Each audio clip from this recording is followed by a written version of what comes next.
community-led consensus is the phrase that best describes the process of renovating James Hunter Park in Clarendon.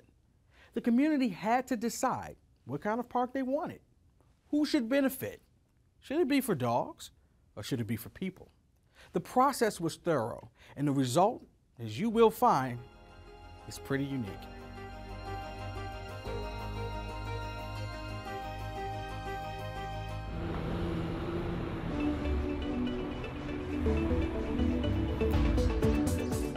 In 2006, there was a Clarendon sector plan was passed, and that specifically designated this space to become a park.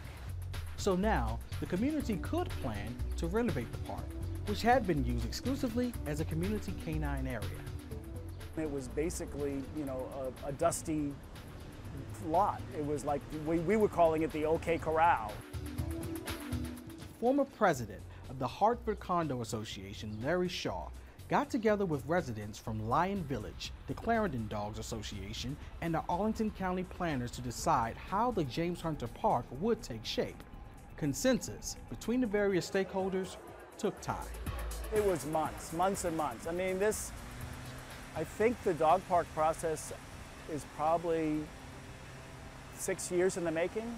There seemed to be a desire, working with a lot of different stakeholders, to find out creative solutions to continue to have the dog park, but also open up this really great open space for other uses as well. What we were involved in was trying to make sure that the various viewpoints were represented in the park. People who had dogs, people who didn't have dogs, people who wanted just a place to sit out. County planners were very aware of the population that the park would serve, and it wasn't just the residents. There are 8,000 people who live in that area, and another, I think, 15,000 who come in every day to work. So already there's just tons of people who just walk here from the neighborhood, but because it's also in the corridor, it can attract just not people who can get there from their neighborhood, but can come from all over the county. The county did a great job of trying to listen to everybody's point of view, manage everybody's point of view, speak to everybody's point of view, but in the end, there's only so much park. Well, when the community went through this planning process, and there was a lot, really in-depth community process in it, there was a decision that 50% of the park would be for the dog park and the dog owners, because it's not really a park just for dogs, but it's for the people who own those dogs as well. And then also the 50% would be for access for everybody else. The idea of having a lawn to play on, and then I think an idea of having really progressive and interesting environmental components of the park was of interest to the community. What is crucial is our distance here. 5 foot? Yeah, and our distance. Tasked with a design brief that would fulfill the community's needs and maintain Arlington County's green standards, landscape designer Aaron Wohler incorporated a host of sustainable features. At the heart of the park is what we call an EPIC, EPIC, or Environmental Passive Integrated Chamber System. And we're collecting all the rainwater from the site.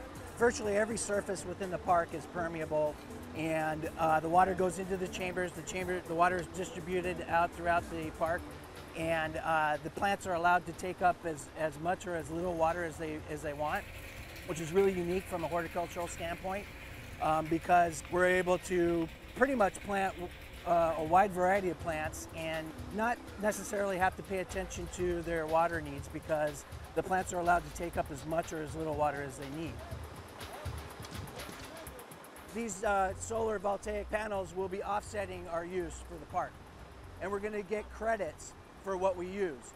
These panels are bifocal, which means that not only will they collect energy from the sun coming from the top, but whatever filters through and reflects back up underneath will also be collected, so they're super efficient. And as you can see in the background, we have light poles. These are unique light poles in that they are completely off-grid, and these actually have the panels wrapped around the pole. Even when they finally came up with a design, it changed because we got to comment again and still continue to hone the design to what it is now.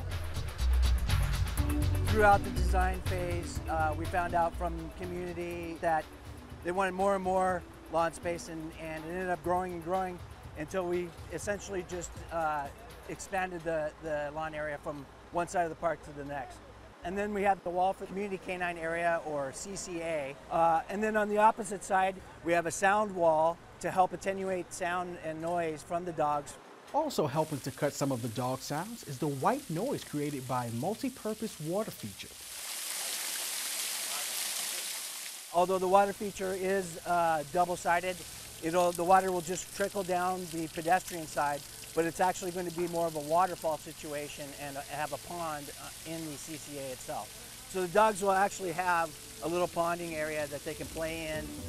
And then on the opposite side, we'll have a gathering area and a picnic area where pedestrians can sit down and just enjoy the space.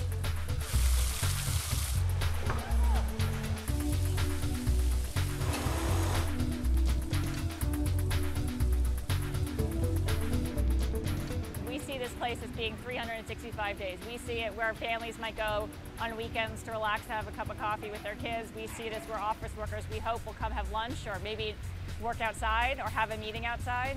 And then we also see it as a place where we think dog owners will probably come every day. We all spoke up, we got heard, they listened to us. It's not perfect for everybody, but it's a good design because it accommodates everybody.